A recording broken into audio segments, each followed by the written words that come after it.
Okay, in this video we're assembling the lower end of the engine, so we'll be putting in the crankshaft, the transmission, shifting drum assembly. The bearings have already been changed in these cases, so we'll just be installing the bearing retainer plates with bolts and all the seals that go in the two case halves. The oil pump will go in, don't forget that. And we're ready to go. Okay. First thing you want to do, anything that needs Loctite needs clean threads. So you always want to make sure it's clean, whether you use a contact cleaner or lacquer thinner or something like that to make sure the threads are clean. Because the Loctite's not going to hold very well if there's oil on the threads or grease or anything. So we'll kind of get them all wet with contact cleaner and blow them out.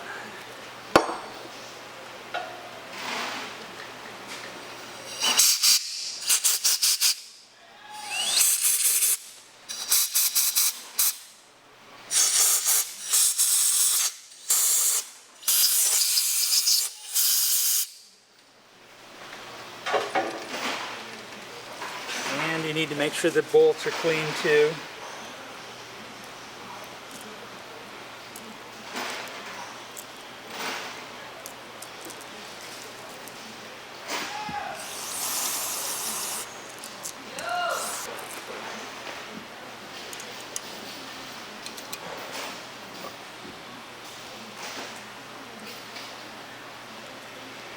And I always use red Loctite on these.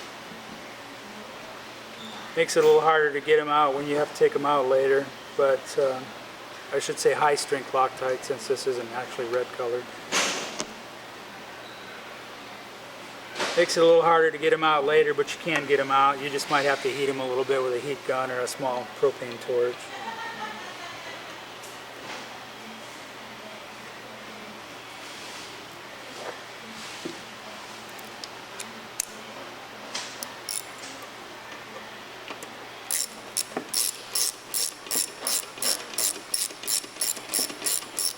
Everything has a torque. It's always in the owner's manual. They may just list it as the size of the bolt or something, but all of these screws have a torque.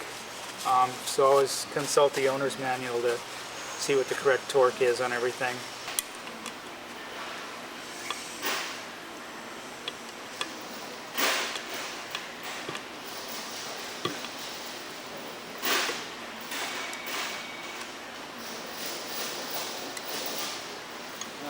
Okay, now we're going to install the seals.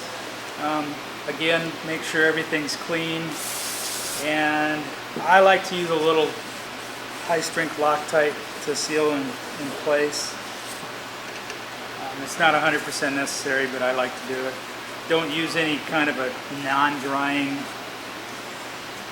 anything non-drying to hold them in, because they'll probably pop out if you do that. So you want to use a high-strength like Loctite that'll dry. You want just a thin coating. You don't want to put so much on that it gets in the bearings, because that's not good. So I wipe on a very thin coating with my finger, and they'll stay in place. Never had one blow out.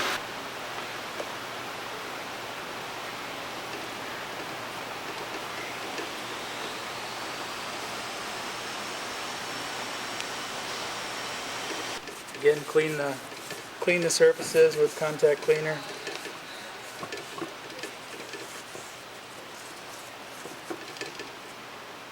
And the seal already has Loctite on it.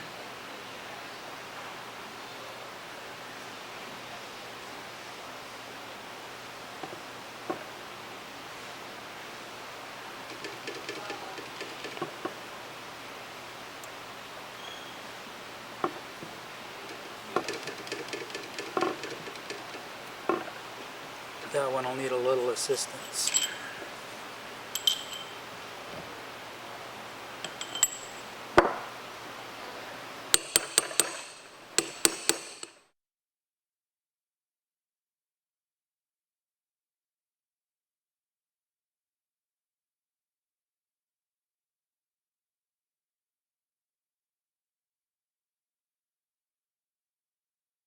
Next we'll install the shift drum and the shift detent indexer.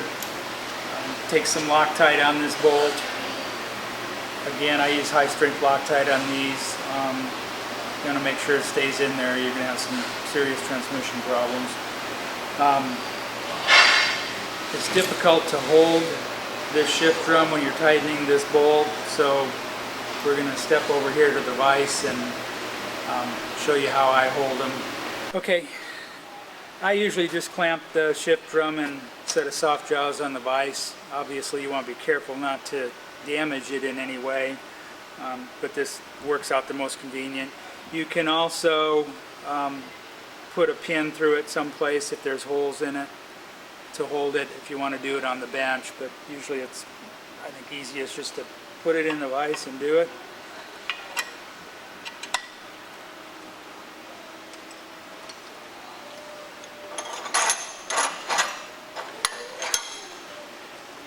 And don't clamp it too tight. It's cast iron, so it's fairly tough, but if you over tighten it, it could crush it.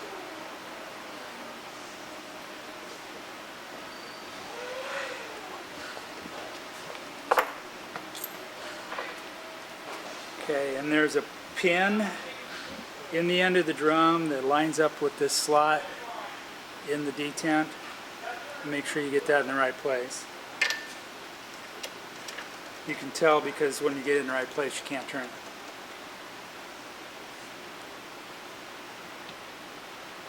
More high strength Loctite.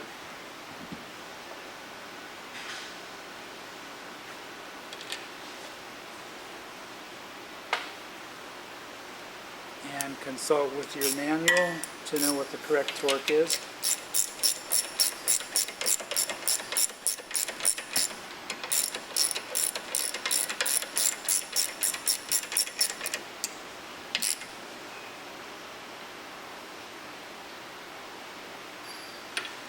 Okay, now we're going to install the shift detent mechanism.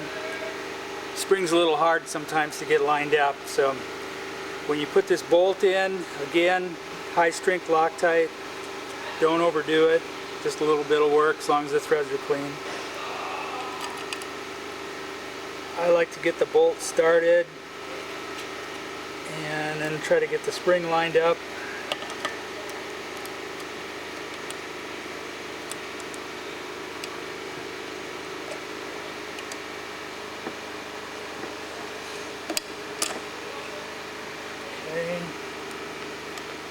You have to make sure you line up the shoulder of this bolt with the hole in the arm, so you gotta be careful with that. As you tighten it down, you want it to pop into place. And as you go down, make sure everything lines up so you don't bend anything.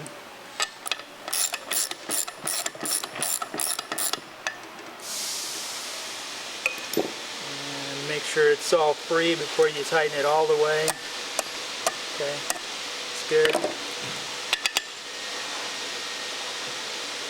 Tighten it up to the specified torque in your manual. Click. Anytime I assemble a transmission, I always make sure the drum's in neutral. So the neutral detent is the one that's the little short, higher detent. Make sure you leave it in neutral, and that'll be obvious why I do that when we put the transmission in place.